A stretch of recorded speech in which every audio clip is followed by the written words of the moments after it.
this is Aaron. Well, right now we're in the kitchen and we're going to do one of the first of the recipes with our produce from the allotment this year. This one is Rhubarb Cordial, because rhubarb is one of the first crops that I've had off the plot this year. Here is my lovely rhubarb, which is absolutely enormous. And this is going to be a recipe that isn't mine. We've borrowed it from Sean over on the Horticultural channel, and you can see this recipe yourself on the Horticultural channel at home, and it's Rhubarb Cordial. And so this is our attempt at Rhubarb Cordial. First thing I'm going to do is wash the rhubarb and then top and tail it. Right, well, I have now topped and tailed my rhubarb, and I need 3 kilos. If you want to know what 3 kilos of rhubarb looks like, it looks like that. So it's been washed, it's been topped, and it's been tailed, so there's no soil on it, and I've taken the end bits off. So now what I've got to do is dice it.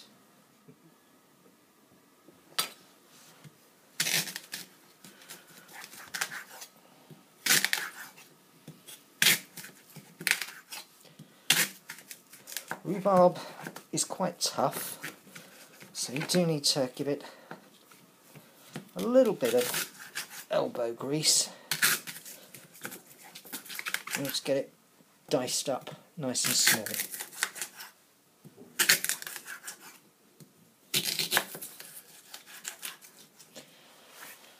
Now, 3 kilos of rhubarb is of course a lot, and it needs a very big pot to go in. One this size. Now, if you can see that, that is a huge pot. It's over halfway filled, so I mean I could actually fit more rhubarb in here.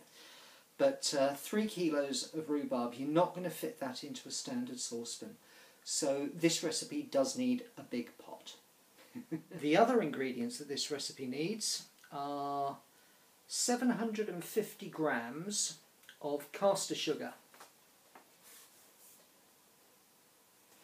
In that goes. And 150 millilitres of water.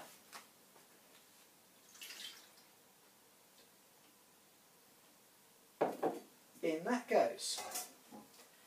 The other thing it needs is 75 millilitres of lemon juice. So I'm going to juice this lemon now. Now, I've set this going, as I say, this is actually sort of like a pressure cooker. It's actually a canner, and normally you put cans in there, so I'll have to give this a good clean out afterwards. But there's no reason why it won't work. Now, I'm using a pressure cooker.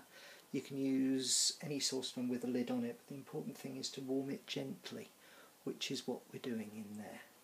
I've added a little bit more liquid because I didn't really trust that there was enough liquid in there.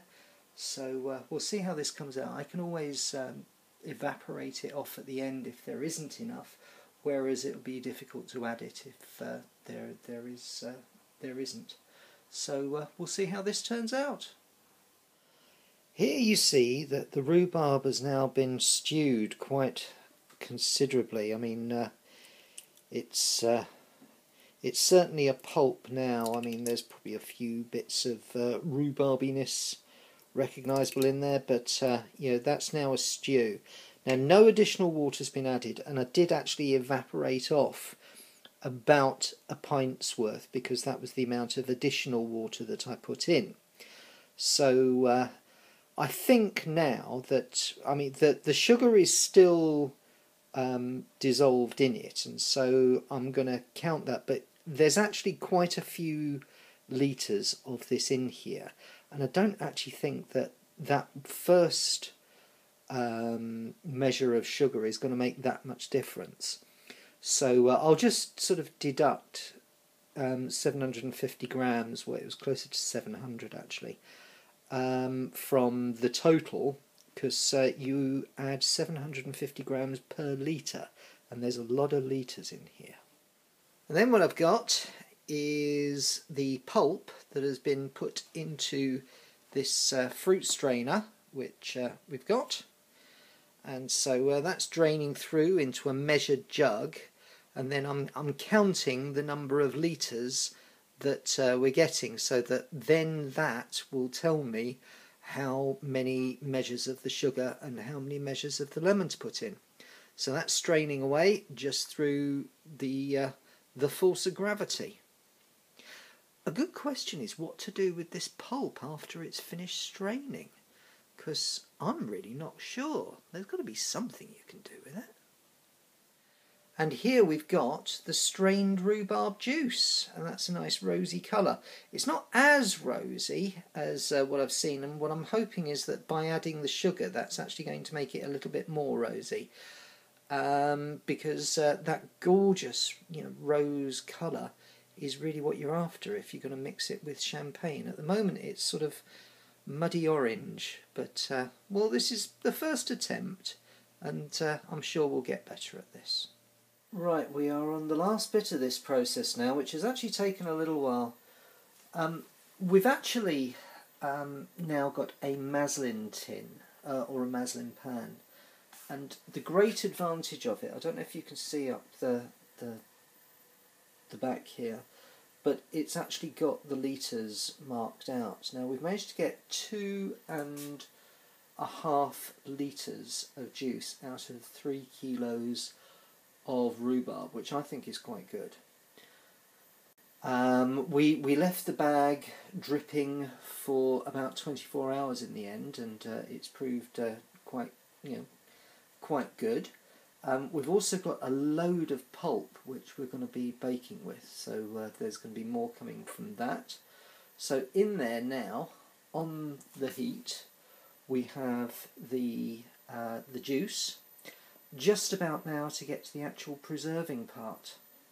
So what we're going to do is we're going to add the juice of 2 lemons, one of them's already in there, and then we're going to put 1,500 grams of caster sugar, which is this one and this little one, and that's going to be enough for the 2 litres. And once that's dissolved in, we've got some bottles sterilising. We're using a Camden tablet to sterilise the bottles, which is basically chlorine tablets, and then rinse that after, so there will be no bacteria in there, and fill it up with the cordial. So let's see how we get on.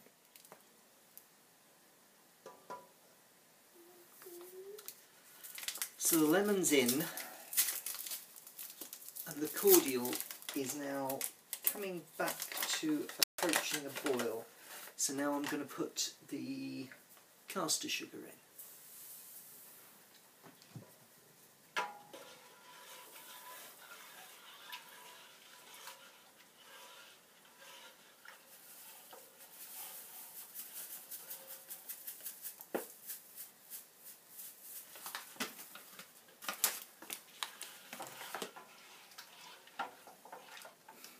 This has now reached a simmer, so the sugar has been absorbed in as much as it's going to.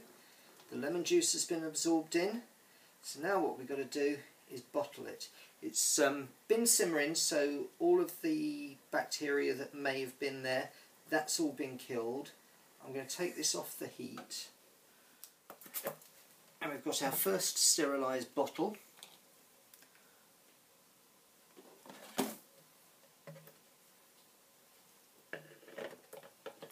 Put the funnel in,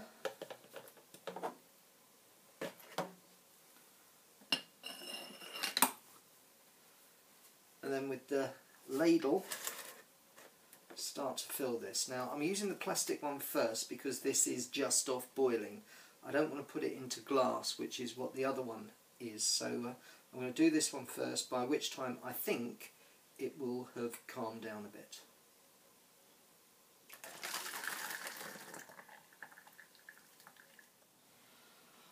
Well, you saw me ladling the cordial in. We actually stopped and let it cool down, and let it cool overnight, and then sort of did the ladling, because what we were concerned about is if we put it in warm, then sealed it, that actually it would have expanded, and certainly the glass container would have exploded.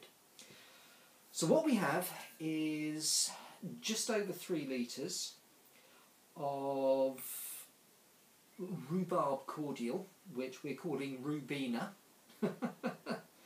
And this is it, diluted in a glass. It's a lovely pale colour. I can see it working really good with champagne as well. This is just Rhubena and water.